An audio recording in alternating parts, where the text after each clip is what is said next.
So we're back here. This is Richard's truck. This is the truck we actually made the video on for 100,000 mile tune-up. He's got baling wire on it right now.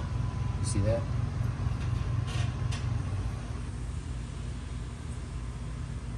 So I just now tearing it down. It's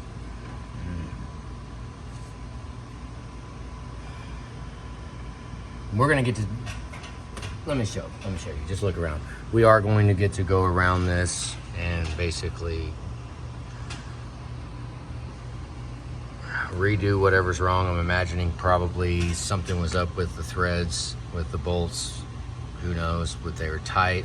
Who knows what the deal? We're gonna find out. But the crossover tube came off and now it won't start. So I haven't even tried to prime the fuel yet. Right now I want to figure out why the crossover tube came off.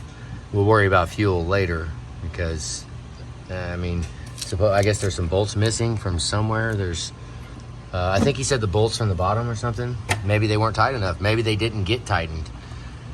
I don't know, but yeah, if we go back and watch that video, you'll things are different now. Come on, we don't want to do this all the freaking time. We don't want to have things come back and I mean, this, for whatever reason, whatever happened here, I mean, if the bolts are broke off inside the rocker box, then that means the bolts were too tight, right? If they were stripped out inside of it, well, we should have caught it beforehand and we should have put inserts in it. So no matter what, it should have been caught. It should have been fixed. It should have been never even an issue.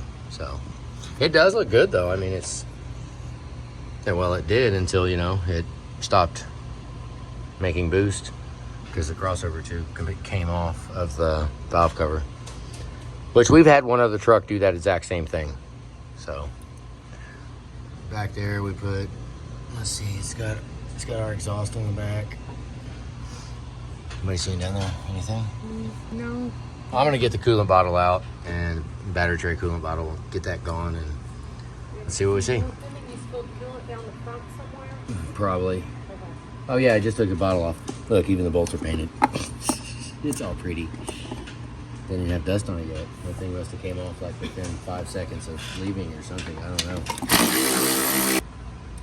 Good luck with that. Let's see if it comes out. Oh. Try to not spill coolant. Try to not spill coolant. Come around up getting this coolant now. Coolant.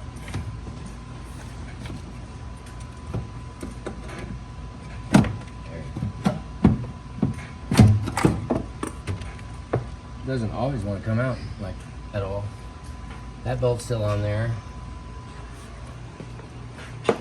Oh my goodness, the bolts that mount the bracket together. Great.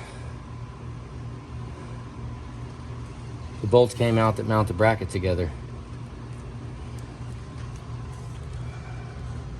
There's bolts that come from the bottom here and go all the way and go up into the crossover tube.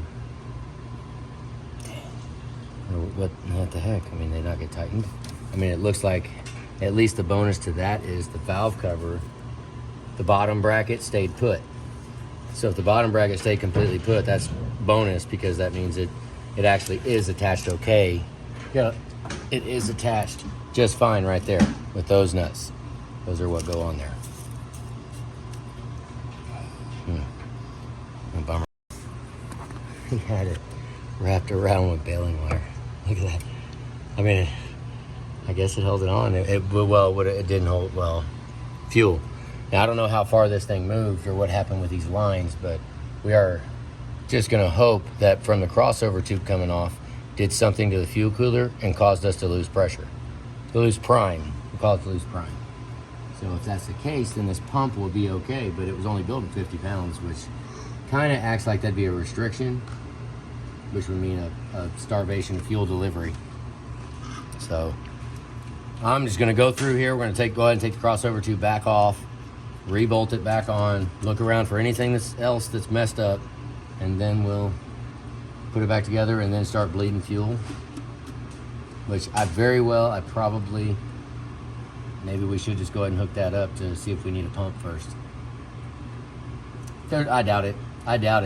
Let's just gamble. You guys wanna gamble? That You want to? That it is, because he said it was running all the way until the point till this crossover tube blew off. And so the chances of the fuel pump going bad at that time, fairly slim. I mean, almost none. So maybe we'll just tear it apart right now and we'll get ourselves, just put it back together and start to bleed fuel. Make sure we've got flow through the lines, make sure it didn't kink a line down there or bust something loose. It might just need to be primed. Wouldn't that be cool? Just prime the fuel and then re-bolt on the freaking crossover tube. Work. Okay, so that's a little rundown. I doubt we're getting it done right now. So, yeah, because what time is it? It's 15 till 5.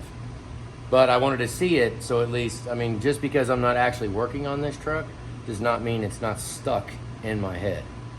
And no matter what I'm doing at home, I'm thinking about this truck. So there's no way I could have went home without actually looking at it.